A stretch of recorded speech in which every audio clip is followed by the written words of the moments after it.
নির্বাচনের দিন যতই ঘনিয়ে আসছে জমে উঠেছে নির্বাচনী প্রচারণা।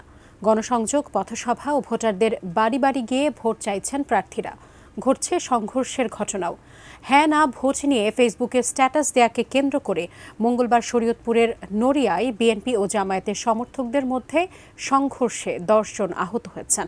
প্রতিনিধিদের পাঠানো তথ্য ছবিতে ডেস্ক রিপোর্ট। চলছে জোর গণসংযোগ, সব আসনেই বইছে ভোটের হাওয়া। পথঘাট ছেয়ে গেছে ব্যানার ফেস্টুনে। ভোট থেকে নির্বাচনী প্রচারে নামছেন প্রার্থীরা। মঙ্গলবার চকরিয়ায় নির্বাচনী গণসংযোগ করেন কক্সবাজার 1 আসনের বিএনপি প্রার্থী সালাউদ্দিন আহমদ। এ সময় তিনি জনগণের ভাগ্য উন্নয়ন, শক্তিশালী গণতন্ত্র ও জুলাই গণঅভ্যুত্থানের শহীদদের প্রত্যাশা পূরণে ধানের শীষে ভোট দেওয়ার আহ্বান জানান। RICL TMX, যুগের পর যুগ স্থাপনা থাকে মজবুত। বিএনপির প্রার্থীকে সমস্ত জায়গায় সারা দেশে আপনারা জয়যুক্ত করুন। ইনশাআল্লাহ বিএনপি সেই রাষ্ট্র বিনির্মাণ করবে, সেই শক্তিশালী গণতান্ত্রিক রাষ্ট্র বিনির্মাণ করবে যার প্রতিশ্রুতি আমরা দিয়েছি, যার আকাঙ্ক্ষায় এদেশের শহীদরা রক্ত দিয়েছে, গণ অভ্যুত্থান সংগঠিত হয়েছে। দক্ষিণ কেরানীগঞ্জের সুভারটায় জনসংযোগ করেন ঢাকা 3 আসনের বিএনপির প্রার্থী গয়েশ্বর চন্দ্র রায়।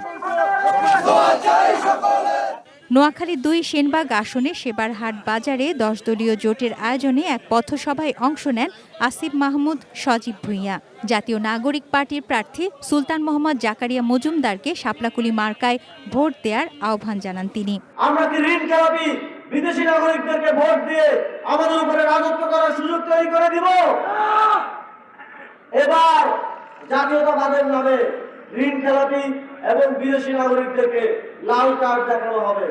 গোপালগঞ্জ শহরের সড়কে গুরুত্বপূর্ণ মোড়ে শোভা পাচ্ছে বিভিন্ন প্রার্থীর ব্যানার ফেস্টুন। ভোট থেকে প্রচারণায় ব্যস্ত বিএনপি, ইসলামী আন্দোলন সহ স্বতন্ত্র প্রার্থীরা। গভীর রাত পর্যন্ত চলছে প্রচারণা।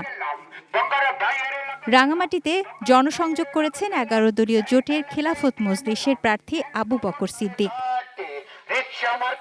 এরই মাঝে হানা ভোট দেয়া নিয়ে ফেসবুক স্ট্যাটাসকে কেন্দ্র করে শরীয়তপুরের নড়িয়ায় বিএনপি ও জামায়াত ইসলামীর সমর্থকরা জড়িয়ে পড়েন সংঘর্ষে। তাতে উভয় পক্ষের অন্তত 10 জন আহত হন। এলাকায় আইনশৃঙ্খলা বাহিনীর অতিরিক্ত সদস্য মোতায়েন করা হয়েছে।